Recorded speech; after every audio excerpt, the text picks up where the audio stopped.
If you test the testosterone level of prisoners, you will see that oftentimes it is at the same level or even exceeding that of bodybuilders that are actually taking steroids all of the time.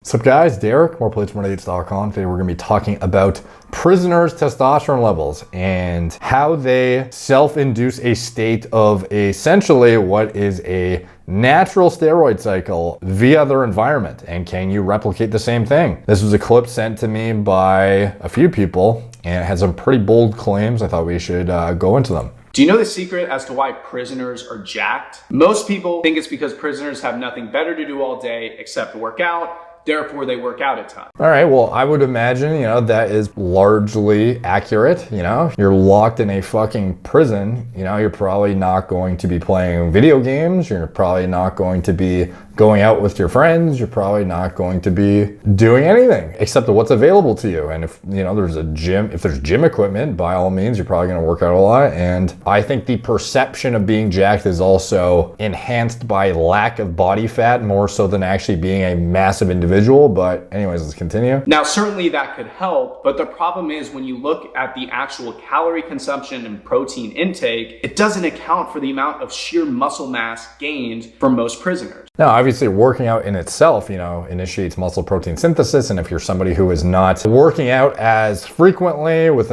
as much volume and you are inducing this, new stress on your system, you can do a lot with effort, like I've seen people with suboptimal as fuck diets gain muscle still just by, being consistent and adhering to very, very strict regimen. So if you go from, working out like a lazy fuck and then you get to a really regimented controlled environment where you are essentially basically only focusing on lifting and nothing really else, like I can imagine you would make some progress still even if your ideal diet is not necessarily in place. But apparently that's not all it is, dude. The real reason why prisoners are jacked is because at all times they are in a very uncomfortable, unsafe situation. Therefore, the body does what it does best, which is produce stimulus to protect that individual. What's fascinating is if you test the testosterone level of prisoners, you will see that oftentimes it is at the same level or even exceeding that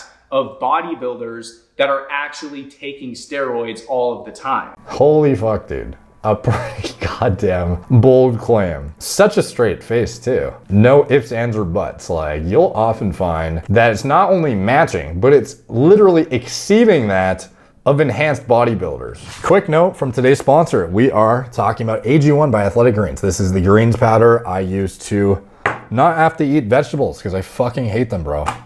Kidding, but not really, but sort of. So this is not, by the way, this is not something I recommend you do necessarily. Like I still eat vegetables, but as far as greens specifically, I have been like very hit or miss on it, when it comes to big salads, broccoli, shit like that. For me, I would rather just, pour something in a glass, swish it, swig it, whatever the fuck, mix it, swish it, swig it, and then slam it and be done with it. And for me, this has been, even if I'm getting like 90% of the benefit or 80%, to be honest, that for me is good enough. And this is a product that has a comprehensive blend of 9 products, a multivitamin, minerals, probiotics, adaptogens, and more. It is essentially a turnkey product meant to deliver your strongest foundation for better health is their slogan. In addition, they have a free 1-year supply of vitamin D3 and K2 and 5 free travel packs of this when you use the offer linked in the description below, and they have a 60-day money-back guarantee. Personally, for me, the reason why I chose this one, I've mentioned multiple times, is I don't really follow the up-to-date nutritional info and studies and literature that much. So if I am going to trust a company, it's going to be one that is staying on the cutting edge. For example, when they have their K2 and D3, it's pretty obvious that they care when they actually have MK7 as a combination hybrid with MK4 for their K2 complex in terms of their actual breakdown of the nutrients and vitamins in here and whatnot. A lot of them are the more bioavailable variants. Like this is the stuff I look for to find out if a company like gives a fuck or not. And then above and beyond that, I look for, do they have other individuals that are recommending the product that I trust for my own education? And there are several individuals, big names that I defer to for education on sleep hygiene, nutritional information, etc. And that was enough for me to hop on board. They actually sponsored the channel after that. And that was pretty fucking cool. and thrilled to have them on board. So if you want to support me, you can check them out, athleticgreens.com/moreplates, more dates, and this unlocks the free 1-year supply vitamin K2 D3 hybrid combo and 5 travel packs offer that you get when you first buy this. So you can check it out if you want to support me. Helps give back to the growth of the channel and whatnot, and it's just a product that I thought you guys might also find value in, as I have. So if you're interested, you can check it out. And back to our regularly scheduled programming. So, a natural testosterone level is in general going to be between, 300 to like 900 nanograms per deciliter. And that is going to be dictated by gonadotropin output from the pituitary to stimulate Leydig cells to produce intratesticular testosterone. And you have some backdoor adrenal conversion through, DHEA, etc., into downstream testosterone production as well. But in general, you're mainly getting this from your signaling to the testes to produce intratesticular testosterone in response to what your androgen receptors need in different target tissues for actually meeting the physiologic demands of your body. So the testosterone level at the end of the day is not always just indicative of, if you're a jack guy, it doesn't mean you have a high T level. Not necessarily. There are some of the most jack guys I know who have a 500 total, and then some guys who have 1200 plus who, are normal looking guys. So it's not always the case that it is the higher, the more jacked. Now, individual dependent though, if you yourself are jacked at 500, would you be more jacked at 1,000? Probably. However, it doesn't mean, this is a self-regulating thing whereby your body actually determines its hormone output based on actual physiologic demand. So if you have, adequate androgen receptor signaling at 500, maybe you don't need to produce, 700, 800. And at the end of the day, a lot of this stuff is dictated by actual what's happening in the tissue itself, which you're not going to measure through the serum. That's simply a proxy for, high, low, medium, whatever T status.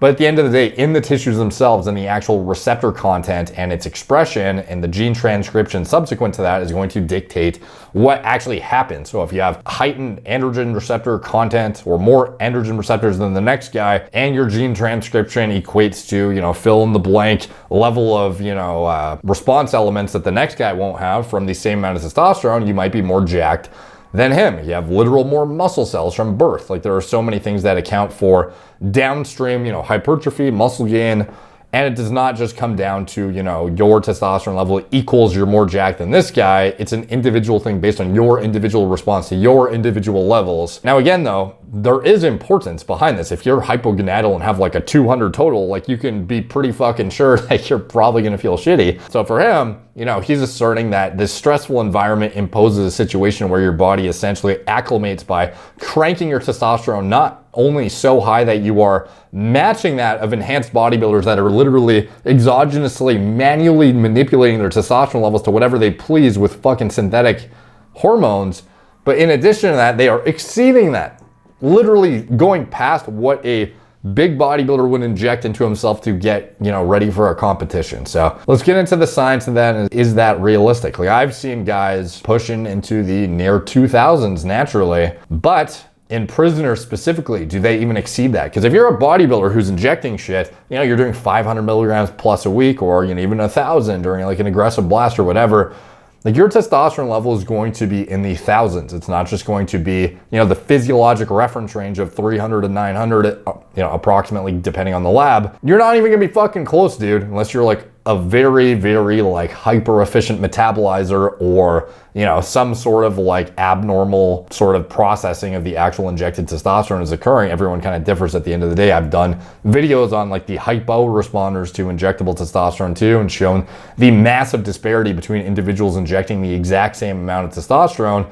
It could be, the entire fucking reference range, if not more. Again, individual dependent. But again, this claim is so fucking bold and so generalized that often you will see them exceeding that of bodybuilders or matching it. So we're expecting to see prisoners' testosterone levels in the thousands. Now, what kind of LH output would you need, luteinizing hormone from the pituitary, in order to achieve that, testicular toxicity levels of fucking LH levels chronically? So is that what happens when you get stressed out? Can you manually impose this environment on yourself to get this outcome. This is one of the most relevant studies I can find. There's not many on the subject, but possible relation of plasma testosterone levels to aggressive behavior of male prisoners. So basically what they did was an analysis of testosterone concentrations in the blood and urine concentrations of norepinephrine and epinephrine to find out what the testosterone levels were like in aggressive prisoners versus, moderately aggressive prisoners, and see if there was a difference. So what they found was both concentrations were near the low boundary of normal. So let's actually get into what those levels are exactly, and then kind of, circle it back to this guy. So let's see, here we have aggressive prisoners versus moderately aggressive. Now, keep in mind, this is a group of 45 examined prisoners, obviously not representative of the entire imprisoned population, but at the end of the day, we are looking at aggressive prisoners, moderately aggressive prisoners, and this is such a generalized thing. You would expect that oftentimes most of them are going to be exceeding that or matching that of enhanced bodybuilders, especially the really aggressive ones, right? Because, these are the fucking high T ones, of course. So what do they find? We look at mean age, these are, roughly 30-year-old guys, young, healthy men, presumably, or at least young men. We can look at the actual sample population here. And we had, let's see, the experimental group comprised criminals that repeatedly committed violent crimes, murders, robbery, and beating. The control group included prisoners that committed minor crimes. Such composition of the controlled group instead of a group of free citizens is explained by the fact that free prisoners or free persons are not affected by severe emotional stress and other factors characteristic of the prisons. For example, the necessity to adhere to a certain aggressive behavioral pattern needed for an individual's survival. Therefore, we compared only individuals kept in more or less similar environment. So again, these are all individuals with this insane, unrealistic environment imposed on them that just like fucking cranks up the T, bro. You get so stressed that your T goes off the charts. Your LH levels are like, holy shit, we're under fucking attack constantly. We're highly stressed out. What do we do to adapt? How do we acclimate to this like hyper fucking sketch environment in the prison? Let's just go super physiological as fuck, bro. So what do we actually see in the breakdown? Blood testosterone levels in nanograms per milliliter, and you convert this to nanograms per deciliter. We're looking at borderline hypogonadal guys. Yeah, borderline hypogonadal. Now, why? Logically, chronic emotional stress in prisoners should manifest itself in inhibition, not enhancement. Inhibition of the reproductive function. As expected, testosterone levels in prisoners was below the normal, 300 to 1,000 nanograms per deciliter. On one hand, aggressive prisoners demonstrated higher testosterone levels than the control jailed inmates. On the other hand, the testosterone concentration in the control and experimental groups did not surpass the level characteristic of free living male population, far less aggressive, and was even slightly below the normal. So we literally are inducing a state of like hypogonadism essentially in these guys. We found no papers focusing on this contradictory evidence and propose our explanation of this phenomenon. So, as you would expect, logically, if you are inducing this chronically hyper-stressed environment, certain adrenal steroids, might go through the fucking roof. You might have like enhanced, cortisol output or something. But I mean, to assume that somehow you're going to acclimate by cranking your testosterone to not just the high end of normal, but to so super physiologic that you are literally exceeding that of a bodybuilder who can manually choose what his testosterone level is through just administering more fucking oil into his ass. No, it's the complete fucking opposite, dude. It is in fact, these individuals are suppressed from this environment and are experiencing a essentially pseudo hypogonadal state induced by their environment. Now, that's not to say that they're all going to be hypogonadal necessarily, but in general, oftentimes the majority of these guys will not be enhanced. On the contrary, they will be suppressed via this chronic emotional stress. So no, it is not going to enhance you to super physiologic levels. Trying to, impose this environment through some sort of, natural means or putting yourself in violent environments constantly. There is definitely something to be said about like, dominant individuals, people who are winning constantly. There is definitely a testosterone enhancing acute outcome of some of that stuff. But to put yourself in a chronic emotionally stressed state of like violent fucking prison, no, bro, this is not going to be helpful. In fact, it is going to be the opposite and suppress you to that of potentially a hypogonadal male at age 30. So that is the outcome, and this is complete nonsense. And I don't even understand where people come to these kinds of conclusions. See the comments. I have a plan. Either we get rich and jacked or we get jacked. That's why me and my boys sleep tougher. Source, trust me, bro. Yeah, exactly. Me and my boys are visiting this place right now. Cement head. But most prisoners aren't in shape. Gym rats. Gym, we go jail now. Double face. We go jail. Testosterone is the hormone secreted from the testes gland. Dead face. That's hilarious, man. Or these guys have natural high levels of testosterone, so they hit Karen with a shovel and are now in jail. So just go to jail and get jacked for free. I am in. Citation needed. Yes. I did a quick Google search on this and it came up with this answer. Anger increases testosterone. The environment puts them in stressful situations that cause them to produce more testosterone. You can also increase his testosterone by watching violence, according to Google. Shock face times fucking 50. Adapt and conquer. Is this scientifically proven? This video provides efficacious amounts of pro science. You're correct. Acute cortisol release causes anabolic reaction and chronic causes catabolic and eventually make you higher risk for obesity and diabetes. I'm pretty sure these guys get jacked just because that's all they're doing. Yeah, so in general, you know, hormetic stressors can cause an acute response where you have heightened androgen output or growth factor output, e.g., what the fuck did I say e.g. about writing? Example being, you're in the sauna, you get this massive spike in growth hormone, you know, a hormetic stressor, you know, to some extent. But again, these things chronically are not gonna help you. If you're in the sauna, you know, chronically, you're gonna fucking die. If you are chronically exposed to massive amounts of emotional turmoil and stress, you are not going to get enhanced androgen output to just acclimate to it. Maybe in the short term, you might have some sort of output that is, you know, helping you to get through something. But if you have heightened, you know, actual catabolic hormones circulating in your body and you are in a state of fight or flight perpetually, you are eventually going to undergo, you know, catabolism and have your hormones suppressed. It is not a good environment to reproduce. You're under attack constantly. This is a time to go like fucking hibernate and recover, dude. So this is not accurate, and I don't understand where these bold claims come out from. It's like a guy literally sat down, put on a fucking horse hat, pulled it out of his ass and said, I'm gonna make a viral video. And yeah, the videos pick up steam. This is, you know, at hundreds of thousands of views, and this is a pretty small Instagram account. This is the kind of shit that pops off on TikTok, and it seems like the Instagram Reels algorithm is starting to replicate some of the same stuff. And you gotta call it out when you see it, dude. So anyways, let me know what you guys think in the comments down below. All the comments help the algorithm. Much appreciated. Like, subscribe, check out my blog, morereplacementdates.com. Follow me on Instagram, @morereplacementdates, Facebook, Snapchat, Twitter, TikTok, Apple Podcasts. If you want to support the channel, you can check out anything I'm associated with in the video description below. My preventative medicine hormone replacement therapy platform. Make sure you are not in a state of chronic sympathetic drive, suppressing your hormones, and optimize yourself and see where you're at and get your bloods checked. You know, it's good to have a baseline panel regardless if you're natural, enhanced, on TRT, looking at TRT, anything